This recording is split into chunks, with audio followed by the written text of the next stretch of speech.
Que pasa YouTube? SixftHax here. Happy you guys today. A NU Wi-Fi battle I had against Pain off of my Discord. Now before I get into the actual battle itself, I just want to say thank y'all so much who showed love to the new series that I started on the channel, which was uploaded yesterday. It did so much better than I had expected, and I do plan to upload kind of like a little follow-up video, like a little answer portion of that, and I'm gonna be responding to comments in the next couple of days. So thank you guys so much. But for today's video, we do have a Wi-Fi battle in the NUT using this really cool team. I'll leave it down in the description. I believe I got this from my boy Harris, if I'm not mistaken. It does have some pretty cool sets, and it's been a minute since I played NU, so going into this game, I really didn't know what to expect from my opponent. Like, I know Malamar in general is terrifying. I figured that Slowbro, Steelix, and Vileplume were his defensive backbone. Then he's got the Gallade. I don't know what Gallade does, and then Hitmontop is a Hitmontop. It's an Unmon, so I'm not even worried about that. And speaking of Malamar being a threat, he ends up leading with that right away. But I'm still just gonna go straight for the Will-O-Wisp. This is a Colbur Berry Rotom, so I basically guaranteed living any one hit that he wanted to go for. And if he wasn't Rest Talk, being able to burn Malamar means that I can nullify it as a threat, as he actually switches into the Vileplume here. And this is amazing because as soon as I get off damage on this Vileplume, I think Sceptile just kind of comes in and clicks Leaf Storm, so I'm able to do a solid like 55% to this Vileplume, and that's absolutely amazing because he doesn't really have a good switch in to the Rotom. Like, this is where it kind of started to dawn on me that his best switch-ins to this is Vileplume and Malamar. Vileplume's already been severely weakened, and as you can see there, Malamar took like 1/4 of its HP. So what I can do this next turn is go for the Volt Switch because I still kind of want to keep my Rotom in the back. Like, Rotom is definitely a threat to him, and if anything, Steelix should be able to guarantee live a +1 boosted superpower regardless of what set his Malamar could be running. So what I'm going to do is just take this opportunity to get on my Stealth Rocks. This is absolutely phenomenal, especially for my Incineroar in the back. Incineroar, I think, was a Swords Dance. What's the move called? The one that, the move that, it's like Store Power, but it's a Dark type move. The move escapes me. What's it called? Power Trip. Yeah, I think it's Power. It was Swords Dance, Power Trip, Incineroar. Sorry, like I drew a huge blank there for a moment, and I actually end up kind of saving myself here because I did not at all expect them to be Z-move Malamar. I thought maybe he was like Resto Chesto, so I figured that if he would try to go for the rest this turn, I could roar him out. But he turned out to be Z Switcheroo, which gave him a +2 speed boost. And even though he is contrary, he's still gonna get the boost from the Switcheroo because that's, I don't know how that works out, but that's how it works apparently. So if he had been at +2 speed and +2 physical attack, I think I just got swept at that point because I had nothing to outspeed it. My priority wouldn't have been strong enough to get rid of him without me having to sack at least 1 or 2 Pokemon. So the fact that I roared there is amazing, as I'm able to knock out the Vileplume on his double into it as he expected my Sceptile potentially. He does know I do not have Hidden Power Fire or Ice because it didn't say super effective on the Vileplume, so he probably does expect me to be locked into Hidden Power Rock, considering that that is a very common hidden power for Sceptile to be locked, to run, as I will be able to bring back in my Rotom here. Will-O-Wisping this thing is going to be great because that means I will not be able to beat it a lot easier. And then after going for the burn as well, this is going to allow me to go for the Hex and hopefully to KO him. What I didn't expect though was that he kind of was carrying the Toxic, and that's a little bit annoying because, as I mentioned, Rotom is a humongous threat to his team. He does not have a safe switch into this whatsoever, and this thing is preventing that Hitmontop in the back from potentially going for the Rapid Spin, which keeps my rocks up.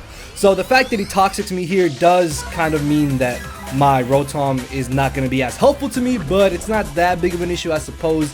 This way we can at least still kind of wear down his Mons, and Rotom honestly has just kind of punched a hole in his team, being able to weaken the Vileplume enough for Sceptile. We weakened the Malamar severely, and then we just got rid of the Steelix. So Rotom here just kind of putting the utmost of work, as I actually live the Toxic, which is really good for me because this means I can get switch initiative on whatever he decides to bring in against me, because nothing on his team has momentum. Whatever he brings in to revenge me, I can then bring in something to revenge it potentially. And And if it was a double down there as I went down to the Toxic, I would have had to blindly switch something in. At least this way, I will be able to kind of get the leg up in this scenario and hopefully pick up a KO as I bring in my Specs Vanillux. Now, he does have the Slowbro in the back, but if he is physically defensive with Rocks up and hail damage, and I think most Slowbros still don't carry leftovers, he's going to be taking all that entry hazard damage, the hail damage, above a Choice Specs Blizzard. So I really didn't think I lost anything by just clicking Blizzard here, as I just nuke this Hitmontop. I didn't think I would knock him out, but he had Life Orb, so he was probably more of an offensive set. As in comes the Malamar. Little did I know he was actually faster than me, but I think at this amount of HP, I would have been able to live one more Stealth Rock switch in, but I don't outspeed anything else on his team except for the Slowbro, so I didn't feel like it was worth me keeping around my Vanillux. Plus, what I can do now is just bring in my Hariyama to safely go for the fake out. I don't think he's going to want to keep this Malamar around, because even if he does boost up, it's not going to be outspeeding my Sceptile that I still have in the back, and I guess he could maybe be thinking my Incineroar is Scarfed. Although if it was Scarfed, I might have brought it in here, but yeah, you get what I mean. Like, there was really no reason for him to save Malamar at that point and knock it out. As in comes the Slowbro. Because he probably expects me to be thick fat, I don't think he's going to go for a Fire or Ice type move. So I figured I could get a safe switch into Sceptile here. Safe switch in, because yeah, that did way too much. I did not expect Psyshock to do over like 50% to me, but I am going to be able to knock him out with the Specs Giga Drain at this point. And his last Mon is going to be the Gallade, which is in the back. If he's like sub bulk up, that's actually kind of terrifying to deal with, so I don't feel comfortable in switching out my Sceptile here. If he is sub bulk up, I can kind of just pressure him and maybe prevent him from setting up on me, but it turns out that he's Choice Scarf and just completely destroys my Sceptile. Now this is actually a little bit bad because I have nothing to outspeed this Gallade, but I do luckily have Fake Out on my Hariyama. The only issue is that one Fake Out is not going to be enough to knock him out, so I need to rely on him hopefully just constantly dropping his physical defense stat.